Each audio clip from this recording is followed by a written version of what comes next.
to join us.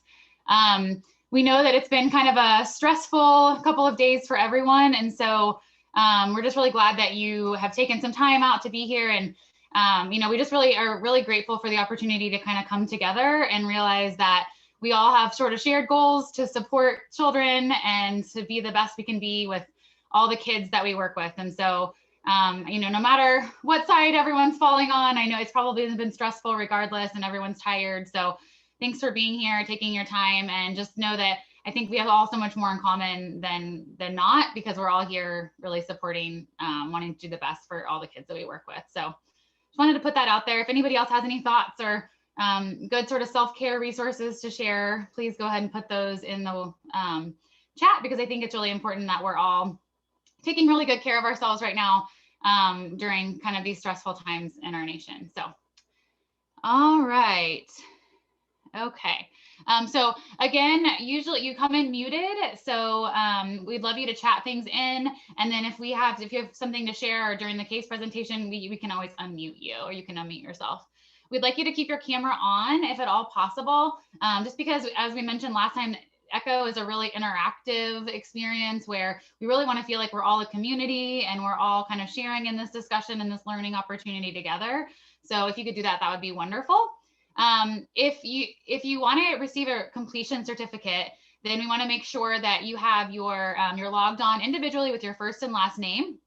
The other thing that's really important is that you fill out the evaluation links that we send to you, so that we can get the feedback that we need to continue to improve and create the kinds of experiences and presentations that are helpful to you, and continue to get funding. And then also that lets us know that you participated, and so we can make sure to get you that completion certificate. So, okay, we can move on.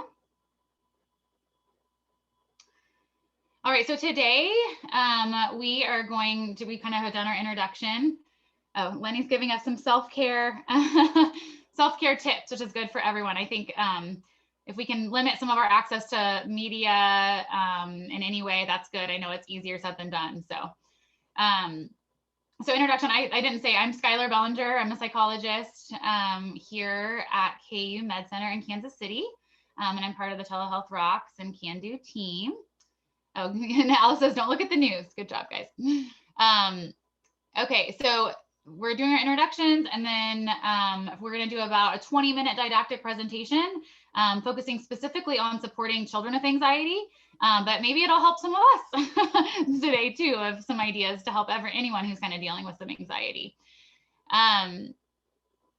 And then we're going to do our case presentation from about 12:25 to 12:35, and where we introduce the case, and then we'll jump into that really interactive group discussion for about 20 minutes. We'll have follow-up questions from our panel and kind of some suggestions, and then be able to summarize those at the end.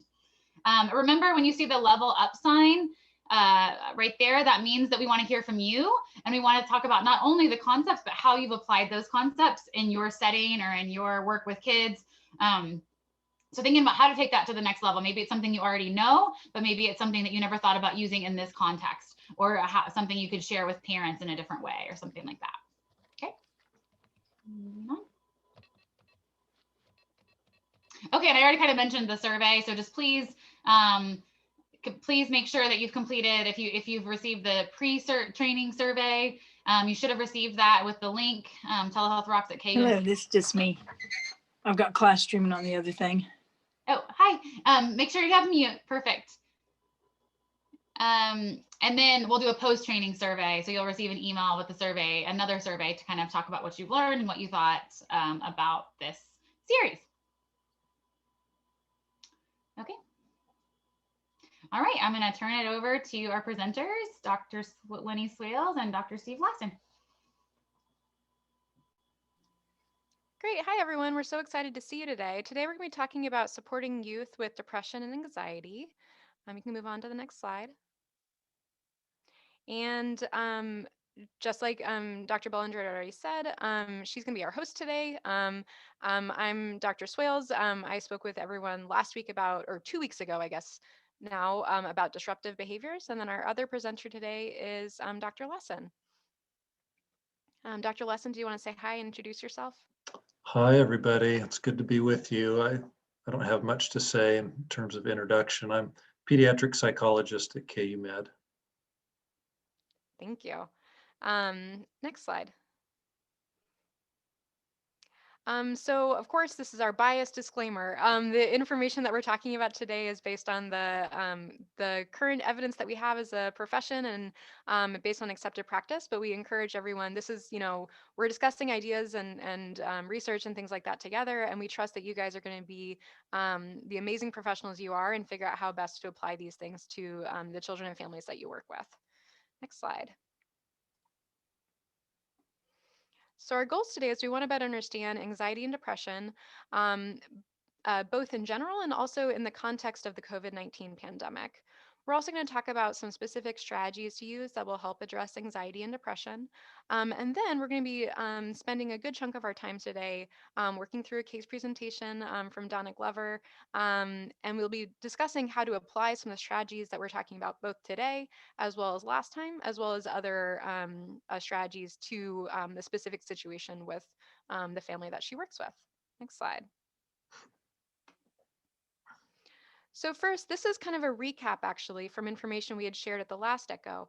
But the research is really emerging as far as how COVID is impacting the mental health of kids and families.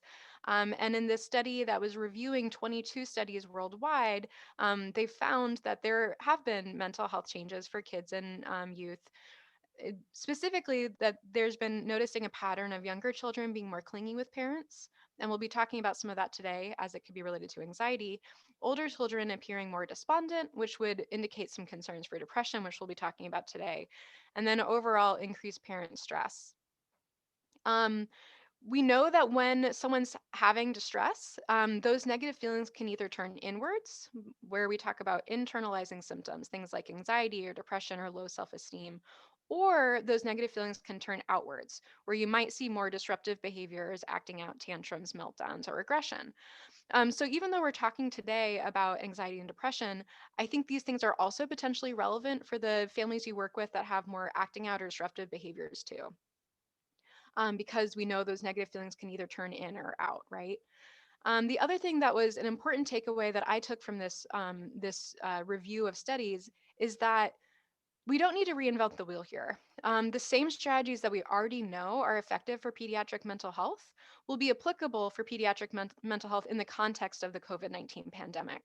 I think the key difference is that there might be more benefit to applying these strategies really broadly and preventatively to all the kids and families you work with, whether they have an identified mental health diagnosis or not. And so that's what some of what we'll be talking about today is how to use these strategies in a universal manner. Next slide. Okay, I wanted to spend a few minutes just talking about depression, and Dr. Swales will talk more about anxiety. I wanted to, first of all, just describe some of the lesser known or lesser appreciated symptoms of depression. I know you're all very familiar with some of the more common ones, but in terms of being able to observe your students and identify kids who might be struggling, I think these are important ones to go over. First is really just a definition of or description of what mood can look like in children who are depressed. And it's not always sad mood, but especially with our older kids, it will oftentimes look like more of irritability and defiance. And so think about those kids who are more irritable in how they present or more defiant, and think about if depression might be part of what they might be experiencing. Unexplained body aches and pains is another way that depression can present itself. Kids who are withdrawing or trying to isolate themselves, think about, especially at recess, what kids are doing. That's a great time to observe where kids tend to gravitate to. And if they are isolating themselves, then that might be something to pay attention to. Acting out behavior, which covers a lot of ground, can sometimes, in conjunction with other behaviors, be indicative of depression as well. Statements of hopelessness, things just aren't going to work out. I can't do this. I'm never going to get this. Statements like that, whether more proximate statements of hopelessness or more distal statements can be something as well to be concerned about. Difficulties concentrating. We see a lot of difficulties concentrating in kids, but this can be due to a lot of different reasons. ADHD is one that people will commonly go to initially, but just understand that depression can present as difficulty concentrating. And then fatigue and low energy. If you've got kids who just can't seem to get going, they're not able to, get activities done with the same energy as other kids, that might be something to pay attention to. And I do want to say, is with all of these things, no one of them in isolation is something necessarily to be concerned about. But as you start accumulating these different behaviors and symptoms, then we become more concerned. And the other thing that we want to look for are changes in how kids are doing. So you may have some kids who just tend to naturally isolate themselves, or they just naturally have lower energy than some of your other kids. And that baseline is really important to understand, and what we're really looking for would be changes to that baseline. Next slide. When we think about depression in kids, we think about it coming from a number of different areas. And these, again, are ones for you to pay attention to. And to the extent that you have information about these happening with kids, they can help you determine what might they be experiencing. Significant life events are one of the more common reasons why depression can emerge in kids' lives. We certainly have a lot of significant life events happening with the current pandemic. We have parents who are out of work. We have schedules that have been disrupted. We have activities that can't be participated in, and so forth. Along with that, stress of various kinds can be something that can trigger depression in kids. And then for your kids who experience chronic illness, chronic pain, or other kinds of medical conditions, are at high risk for depression, as well as those who have a history of being bullied. Next slide. So we get this question a lot: when do we need to start worrying? We get it from schools, we get it from parents, we get it from pediatricians and other medical professionals. When do we need to start worrying about kids? The first thing to understand is that children's mood has natural variation, that mood is going to typically go up and down and fluctuate over time. And for the most part, that those moods will recover, those changes will resolve, and that it's not something that we need to be too concerned about.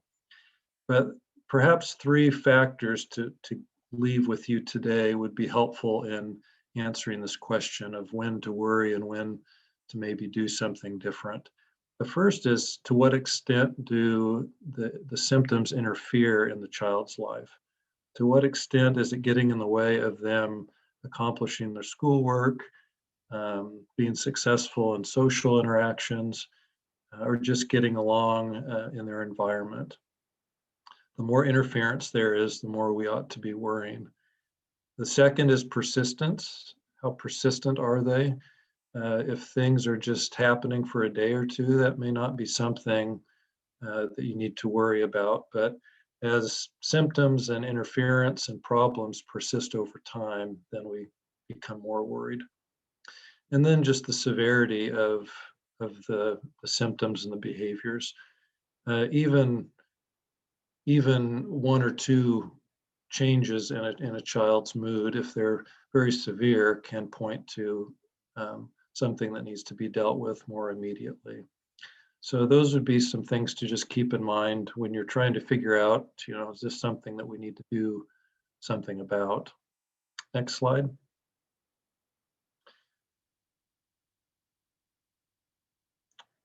So if you're trying to think about some basic strategies to address anxiety and depression, these are three strategies that can be actually really applied to either one, anxiety or depression. And we're going to talk more about these on the subsequent slides, but the first one I want you to take away is do something. And this is the idea of behavioral activation. Two is practice makes perfect. We talked about that for disruptive behaviors as well, but it's very applicable to anxiety and the idea of exposure. And then the last one is power of positive thinking. So just like we talked about for disruptive behaviors, that can also be very applicable for anxiety and depression too. Next slide. So what can be done? Again, for those you're concerned more about with depression, these are some things to keep in mind.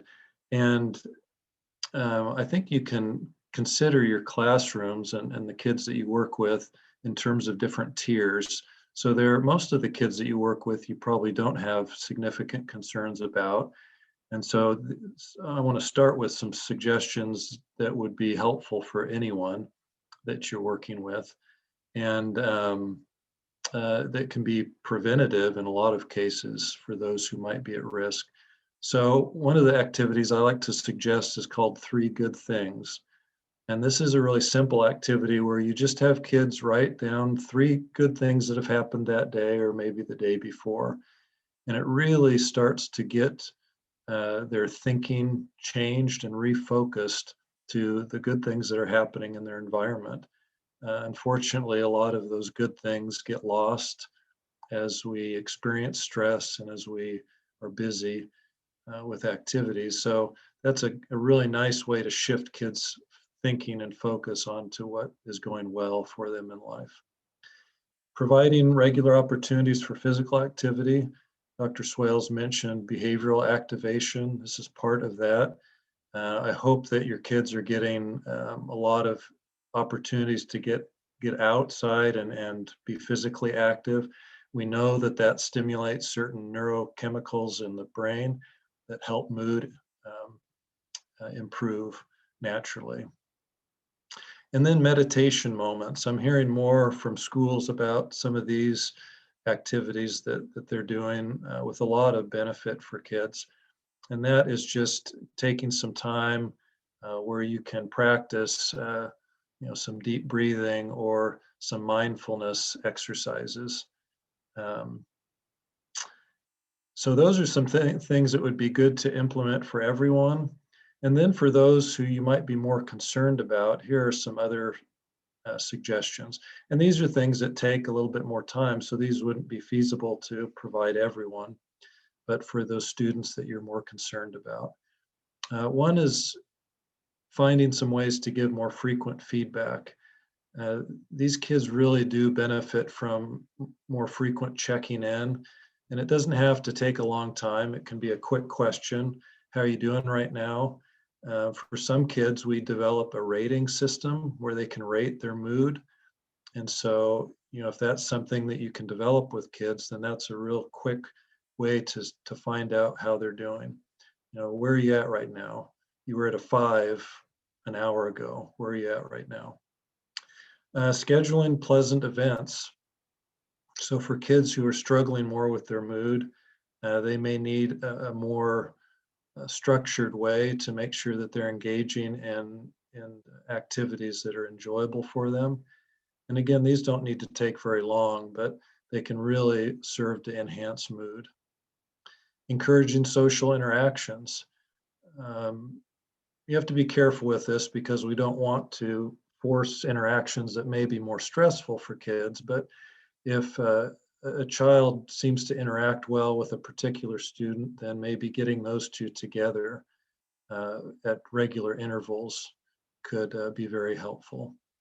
And then really focusing on communicating, not just with the student, but certainly communicating concerns with parents at home and making sure that there's good coordination between school and home. As you all know better than I do, your parents are the experts on the children.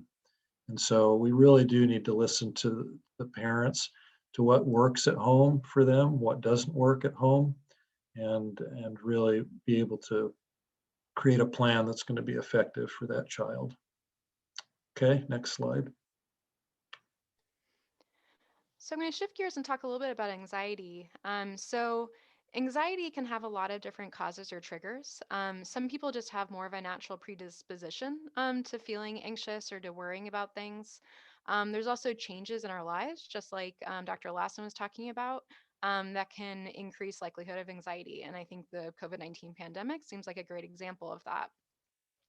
Another thing that can trigger anxiety in someone is when they have an experience that they're facing something they haven't had to face before or in a really long time, right? So new experiences make all of us naturally feel a little bit more hesitant.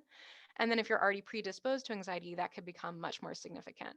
And so I've been thinking a lot about anxiety this year because so many students have been out of school since March, and then they haven't really had to face those ongoing experiences with peers, with teachers, with academic expectations, with crowds, etc. And then they're back in a situation where they're having to face those situations where they haven't had to do it in a long time. And so that could increase anxiety quite a bit. I also wanted to show this anxiety cycle. So another way that we can see anxiety is that someone might have a scary or stressful situation, which is the red circle at the top, and then, and maybe that is something like going over to someone's house for a sleepover. And they feel kind of nervous about it and they feel kind of stressed and they decide, hey, I'm just not going to go. It's not worth it. So they avoid it, right? And then their parent might step in and be like, hey, it's totally fine. Like, you don't need to go to that sleepover or that party. We're going to have a great time here instead. So then an adult might step in and kind of rescue them from that situation, which then makes them feel better, right? It helps them feel a lot better, more relaxed, and that accidentally reinforces or encourages that avoidance to happen again in the future. And then you can see increased avoidance. That's just one example of what this anxiety cycle could look like. You could also see this related to something like phobia of dogs. So, faced with a big dog, they kind of step back and look a little hesitant. An adult steps in and says, whoa, don't worry, I'll take care of you here. That reinforces the avoidance, and then they have increased avoidance in the future. They don't have a chance to face that uncomfortable situation and learn, hey, I'm capable, I'm strong, and I can handle this. Next slide. So because of that avoidance cycle and how that can accidentally reinforce some of that fear or anxiety, one of the most effective strategies for managing anxiety, especially when it's pretty specific, like social anxiety, fear of tests, specific phobias, can be something called exposure. This is the idea of practice makes perfect. And so the idea is to purposely put yourself in situations where you're having to feel uncomfortable and anxious and don't allow yourself to escape or avoid it. So much easier said than done, right? Um, so here's some examples of what this exposure practice might look like. And oftentimes we refer to it as a fear ladder, where we're going to start with the activities that are related to the overall fear. Like on the left, it's fear of social situations. And we're going to think about, okay, what's something that makes me a little uncomfortable but isn't the worst thing? Maybe it's making eye contact with people.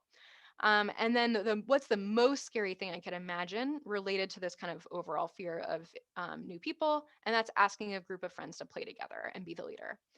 And then what you're going to do is you're going to really gradually, I'm talking like over weeks or over months, work your way through this fear ladder. So you are having a chance to practice making eye contact with three people over and over and over until it becomes boring and it really doesn't like elicit that fear reaction in the person. Once they've accomplished that, then they move on to the next step. There's a similar example on the right side with talking with new people too.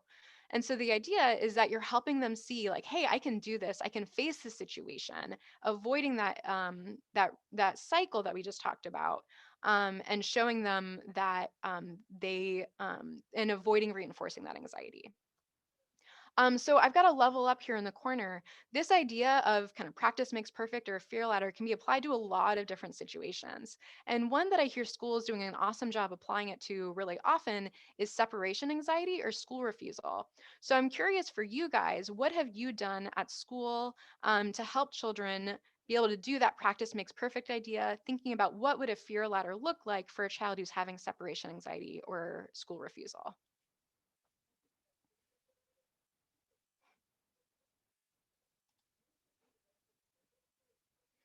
One idea is asking parents not to linger.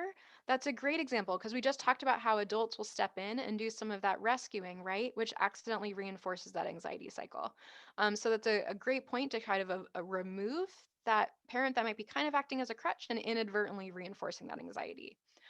Donna's got a great idea too. So she had a first grader who didn't want to come to school. So first she met him at the front door. The next week she met him and mom in the car line as she just dropped him off. The following week he was ready to walk in the building independently. Those are great examples. A parent student journal and a picture of us, picture of the two of them together at the desk. So that's kind of like that little extra reinforcer of like, is it more scary to be alone without that picture of your parent or with it? And that's a way we're going to kind of gradually step towards our ultimate goal. Next slide. These are all great ideas. Keep them coming in the chat. So this was another thing I was thinking about is, well, how do we help students as they're working through this fear ladder? Just as a moment of empathy, I want you guys to think about for yourself, what is something that makes you feel really nervous or anxious? And think about someone who's actually making you practice being in that situation, right? That's hard. And you might be more motivated to do that because you understand our ultimate goal. And kids are kind of, we want to make sure we're not forcing them into that and we're supporting them adequately. Now, what we never want to do is flood a kid. Flooding is when you ask someone to face their biggest fear and they're not ready for it yet. It's too scary. So an example might be if I'm scared of snakes and you take me into a room and you tell me it's time to hold a boa constrictor, I'm not ready for that yet. Like I needed to do a little bit more building up and working through my ladder before I was ready to hold a snake. And it's the same thing for kids. So you want to make sure you're doing it gradually. You also want to make sure, oftentimes we'll talk about having an exposure lifestyle. So you don't just make one fear ladder and call it good and done. But just in general, we want to practice the idea that when you're feeling anxious about something and adults around you are telling it safe, how do we approach and not avoid? How do we face that fear? How do we walk towards it as opposed to avoidance? You also want to make sure we're reinforcing coping behavior. I think this is really applicable to kids who have a fear of getting things wrong or being perfectionistic. We want to praise them for great job trying your best and turning it in even when you weren't done yet. I'm so proud of you for talking to those kids at recess, even if they didn't stay for very long, right? So we're reinforcing that process of facing those fears and accepting imperfection rather than the outcome, which is like perfectly completing your assignment or even maybe playing with other kids at recess the whole time or making new friends. We also want to support them in having some coping skills to use to make this exposure practice a little bit more comfortable. And a lot of those strategies that Dr. Lassen talked about are really relevant to that, but it might include deep breaths, mindfulness, or those helpful and unhelpful thoughts. The other things we want to make sure, just like someone was talking about, like, woo, we try to make sure the parents aren't necessarily there to help with the drop off of their separation anxiety. Adults have to make sure we're modeling our own anxiety well and that we're using good coping skills and calm. Limiting news and social media is also important. And then avoid excessively reassuring youth. Tell them and show them that you're confident that they can handle this. Next slide. So we talked about power of positive thinking last time, right? So next slide. We know that there's some ways people might think about things that are less helpful to them, and we call that common cognitive distortions. So there's a couple examples on here. So minimizing, so like they might, if they're worried about performing well in a test, they might focus on the one time they failed. The shoulds, like, oh, I really should do a perfect job on this. I should have my assignments in on time. I should always be on time, etc. Having too high expectations for yourself. Magnification, so over focusing on the negative things. Black or white thinking, I have to get it all right, or there's no point in trying. Or the fortune teller, anticipating the absolute worst outcome and assuming it's absolutely going to be true. I think with cognitive distortions, it can be helpful for adults to understand, like, oh, yeah, that's what that student is doing, or that's what that child is doing. And I think the most effective way to use this strategy with kids is to teach about these cognitive distortions at a neutral time. Don't bring this up when a kid's in the middle of a worry spiral. That's the wrong time to do it because that could feel really invalidating. It's also important to model for yourself how this applies to you. So point out with humor the times that you're noticing that you're using those thinking errors, or like, oh, wow, I was jumping to the worst possible conclusion there. And kind of narrating and pointing that out to kids so that they understand this is something that applies to adults too. And then once you have that baseline knowledge established at those calm times, and maybe for all the students in your classroom, when we're faced with a situation that might make someone feel anxious or sad, let's think about all the possible outcomes here, and let's be a detective and try it out and see what actually happens. And then make sure we're avoiding critiquing thoughts as inaccurate or invalid, because that could be off-putting to them and make them less likely to engage in this with you. So there's a level up in the corner there. How have you helped yourself or others recognize cognitive distortions or help someone adjust their thinking to be more helpful? Next slide. Perfect. And so want to know from you guys, what are some of your key takeaways from today as far as strategies to use with anxiety or depression?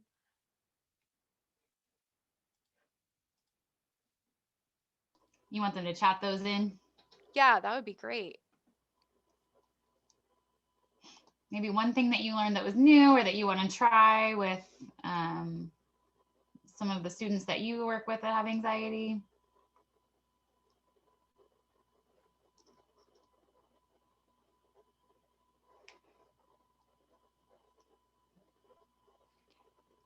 Look, we've got the oh, now they're coming in so fast. The exposure ladder. Thanks, Karen. The fear ladder. Oh, everybody likes the fear ladder.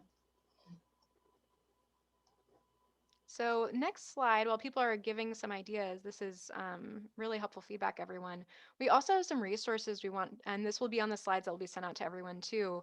So some resources for depression. There's Dr. Lassen, do you want to chime in about the depression ones? Yeah, I'm sorry, I got cut off there for a few minutes. So we have some helpline and text line resources there that you should tuck away and have on hand. These are great resources for anytime kids or families might need some extra support. And then some school psychologist resources specific for school and home.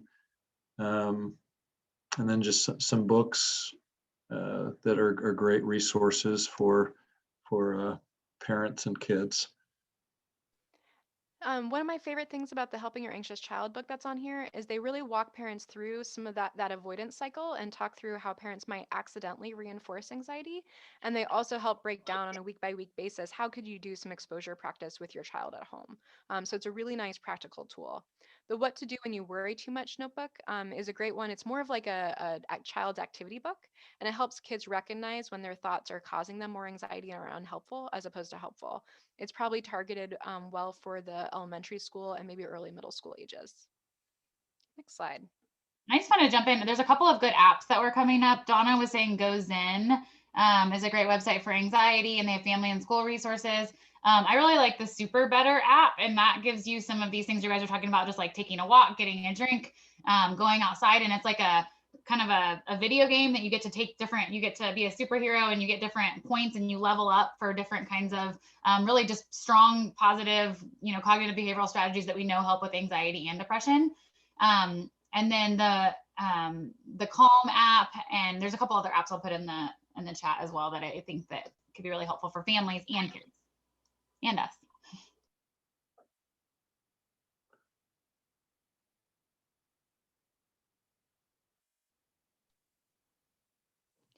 All right, Dr. Bellinger, do you want to help us get ready for our case presentation today? Oh, yeah, that's where we're at. Okay, well, as you guys, I was reading the chat because there was just good stuff coming up.